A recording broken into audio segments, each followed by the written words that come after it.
Hey guys, today we're so thrilled to welcome back Trent Shelton to the Fools in Love podcast. Trent's a motivational speaker and founder of Rehab Time, and Trent shares his journey and his fire on his own podcast called Straight Up with Trent Shelton. And although we've only met briefly in person, I consider Trent to be one of my personal mentors because of his openness and honesty. Trent, thanks so much for being here and for being willing to open this dialogue on racism today. Thank you, brother. I appreciate you having me and sharing your platform. It's truly an honor.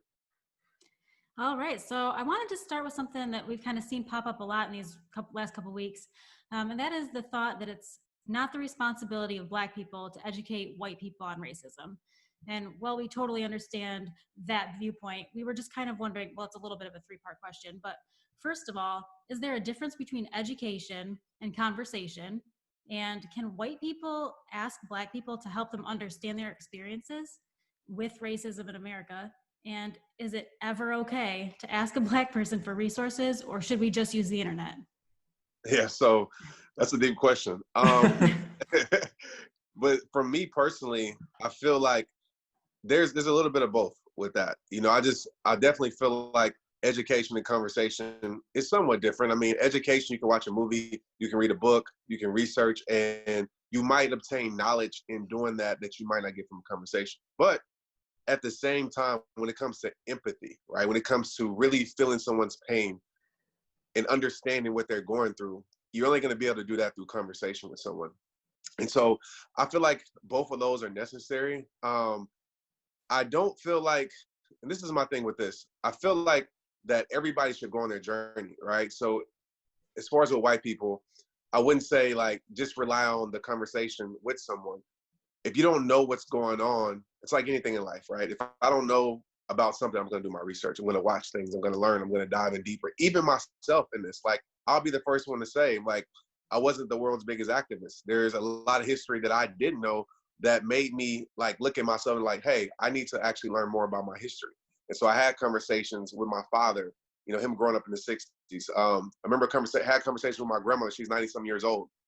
But also watched movies and also read some books and read articles. So I think it's a combination of all of that. And my thing is this: if your intention is to, help this situation, if your intention is to bring light to this situation, if your intention is that you really want to understand it, then I don't feel like there's no wrong or right way to do that. I think conversation, education, all those things, watching movies, documentaries, as much as you can do to educate yourself and inform yourself, I feel like that's okay.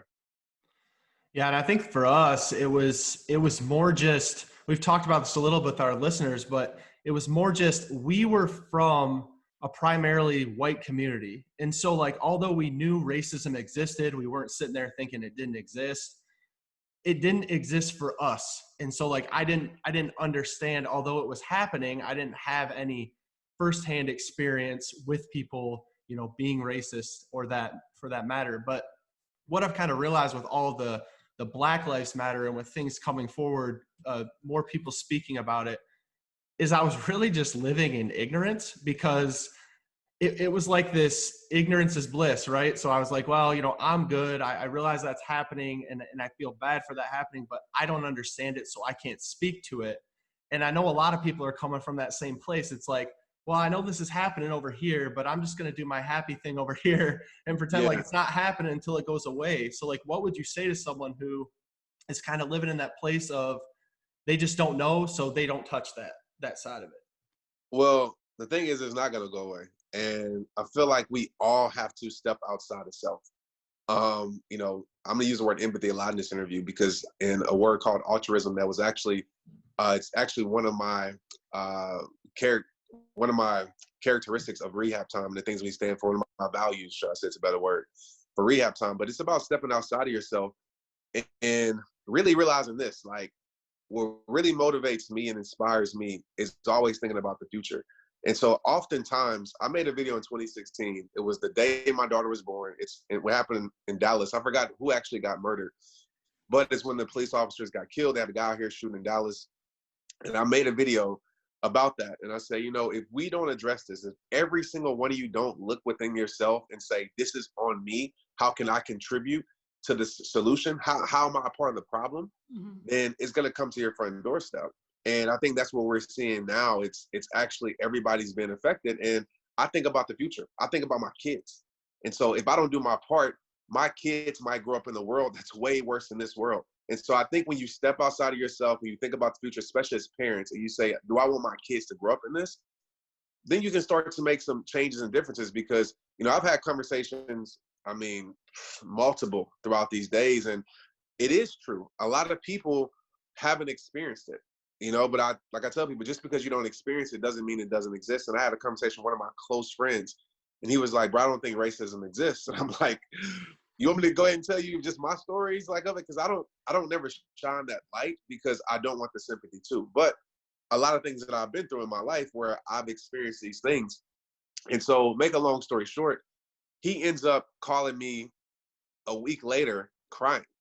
And he's like, Trent, I apologize, because I just felt what you felt. He went to the gas station, and 4 black guys he felt like were really looking at him like that. He was like, man, like this must be how it feels to be judged, or to be, just in that weird space. So to wrap that up, I would say, you have to educate yourself, because if you don't, it's going to maybe affect your family, or maybe affect your children at the end of the day in the future. Right, yeah. right. And I love too that you started talking about kids, because we wanted to actually go that route for a minute too. We personally have been struggling a little bit with talking to our kids, and it's not because we're afraid of the conversation so much, right? It's because our kids look at us like we're absolutely insane people when we're starting to have those conversations when we're like, hey, do you know what racism is? Do you understand that like people are treated different based on the color of their skin? Can you even grasp that a child or an adult or anyone might be totally treated differently just because of how they look? And they're like, okay, like above and beyond, and then it's funny because we're like, well, that happens. And they're like, right. But, and we're like, but we never treat people differently. We would never do that. Right. And they're like, well, obviously it's like, they're saying, duh, like, why are we talking about this? This doesn't even make sense. This is so beyond what we can even get.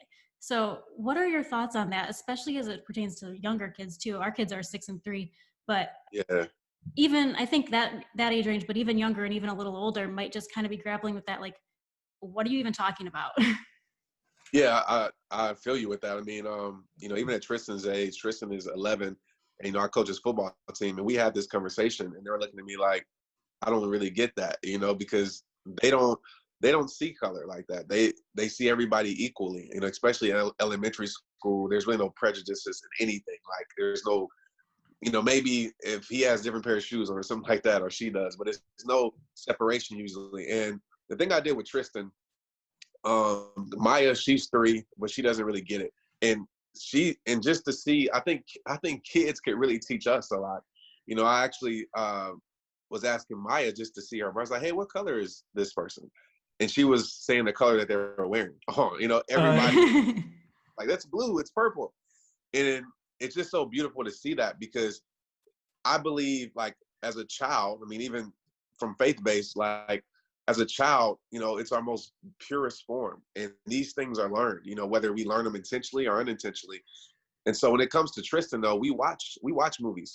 We watch the Hate U Give. We watch certain things because Tristan's mixed. And it's kind of Maria's Filipino, I'm Black. But in this world, he's probably going to be considered a Black man just from the way he looks. And so it's a weird conversation to have. But now he's starting to understand, as he's seeing, like, oh, okay, like through my stories or through my dad's stories, or looking on TV and realizing, and he's asking questions. So I think it's about being transparent when those questions come up.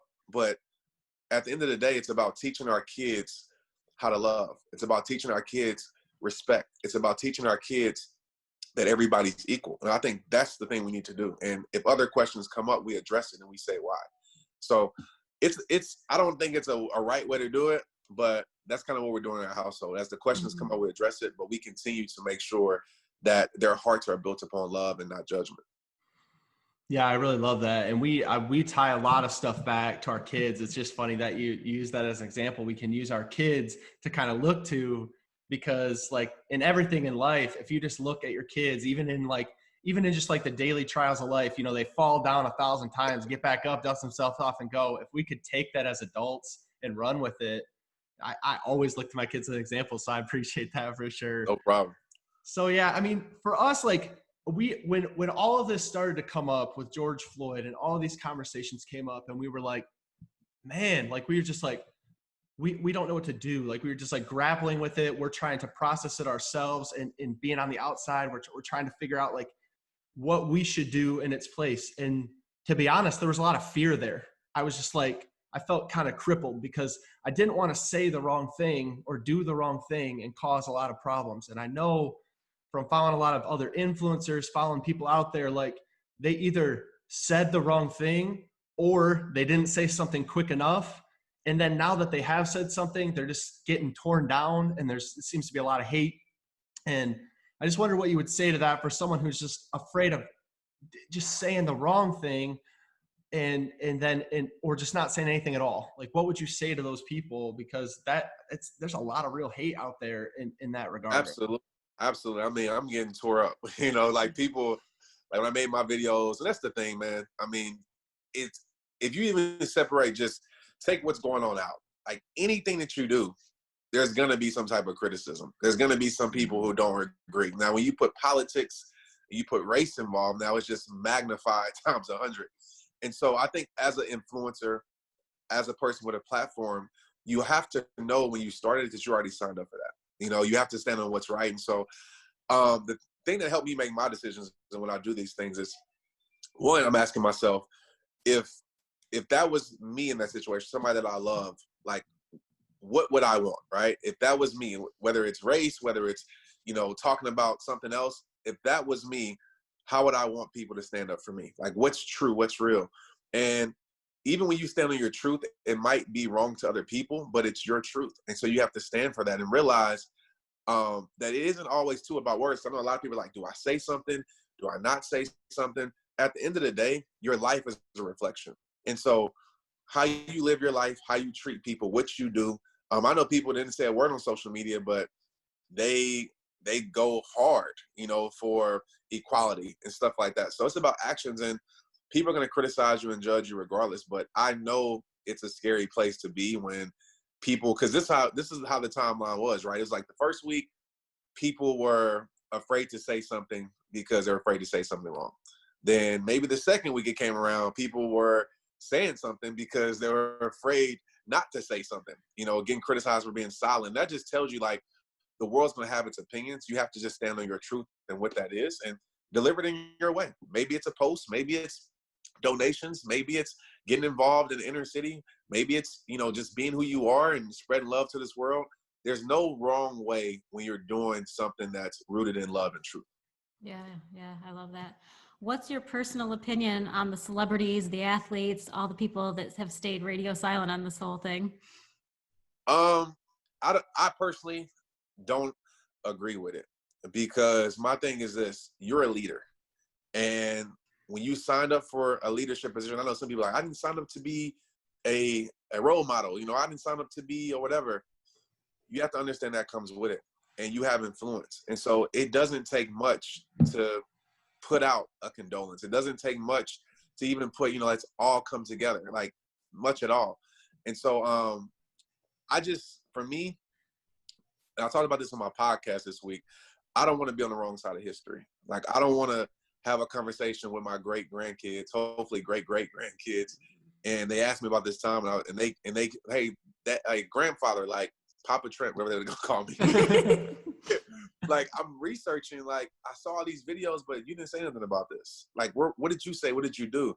And so for me personally, I want to be on the right side of history. But if you have a platform, you have to understand what comes with it. And so whether you're saying something or whether you're doing whatever it is, you should be doing something, because you're influencing a whole bunch of other people at the same time.